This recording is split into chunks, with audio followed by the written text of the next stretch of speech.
Hey, beautiful people of TikTok and YouTube. I have not been on for a minute on purpose.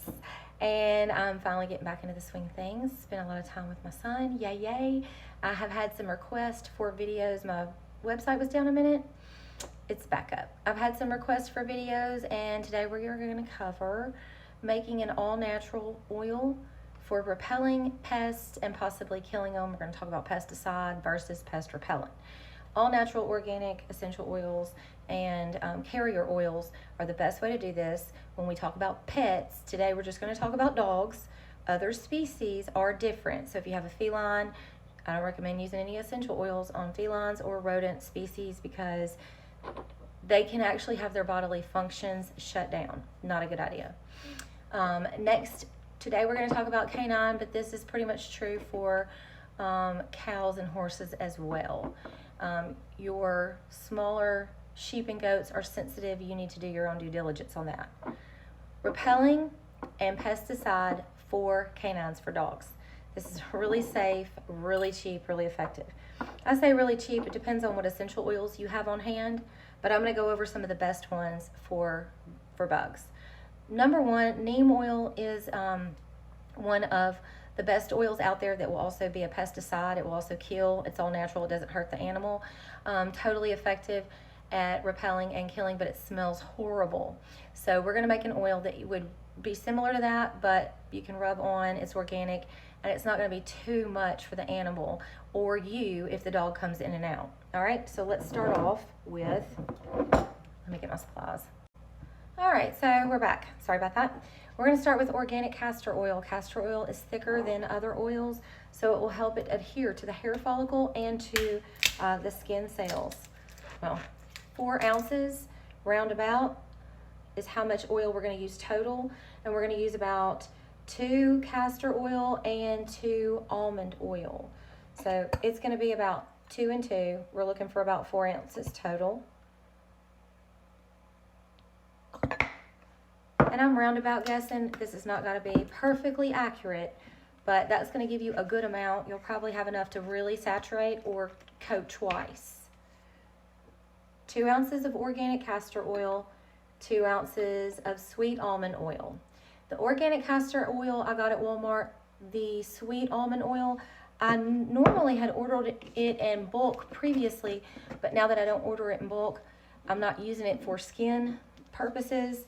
Other than this is for this video. So the sweet almond you can even find at, say, Hobby Lobby. If you don't absolutely have to have an organic, that is an easy, or you can look in you could use another good clear oil from your grocery section if you wanted to use an organic oil, such as, say, sunflower, pecan, walnut, any type of clear cooking oil that's thinner. I like almond because it is so good for the skin.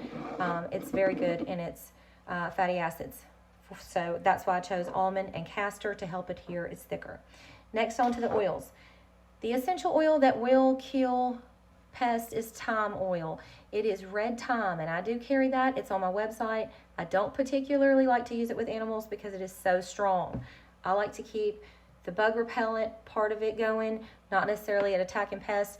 The essential oils soak into the pests anyway. So if you are dealing with pests such as lice or mange that have larvae that embed themselves into the skin, the essential oils are going to permeate that anyway, and they are going to work to help kill the pests even down to the egg stage. So that's something that's going to be activated anyway, no matter what essential oils you use. So I'm going to keep it light and fluffy, and I'm not going to add thyme to this because it's really strong for pets. Of all. So lemongrass or citronella. Today I'm going to use lemongrass. You can find these. They are all food grade, third-party lab tested on my website, missysnaturals.com.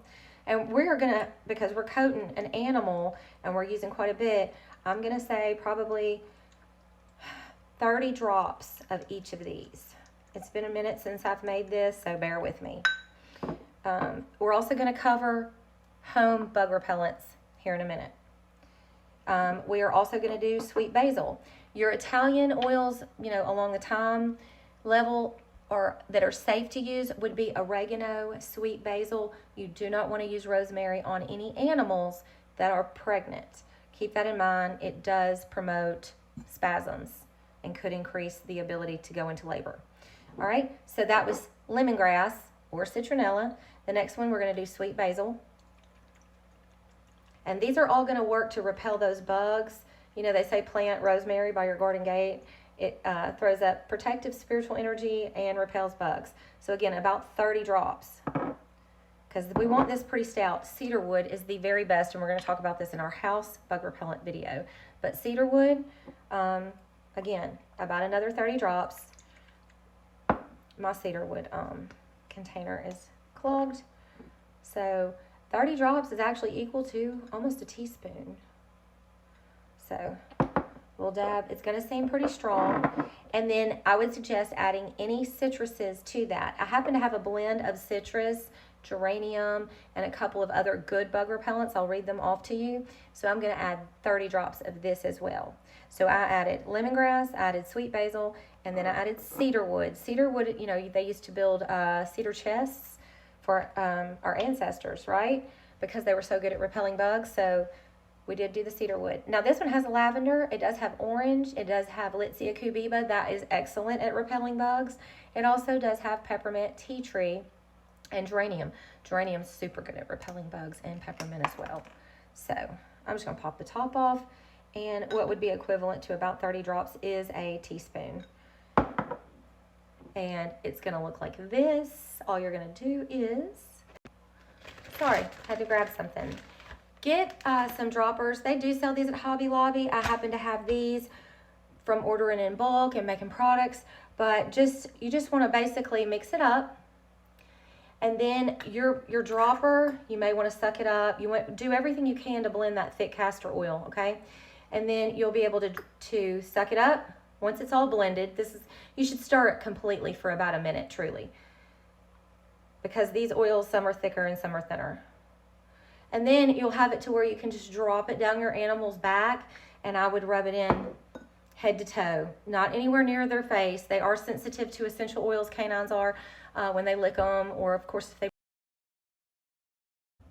Thanks for watching, and there's your all-natural pest repellent for your canine.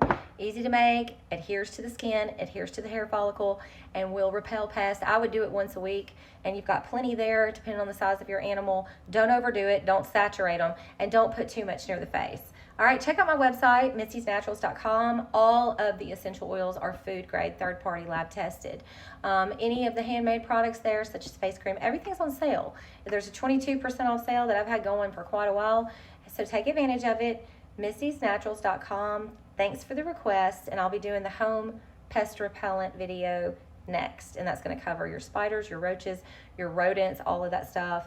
It's been a while since I've made this video, so I might as well do it now. Y'all have a blessed day.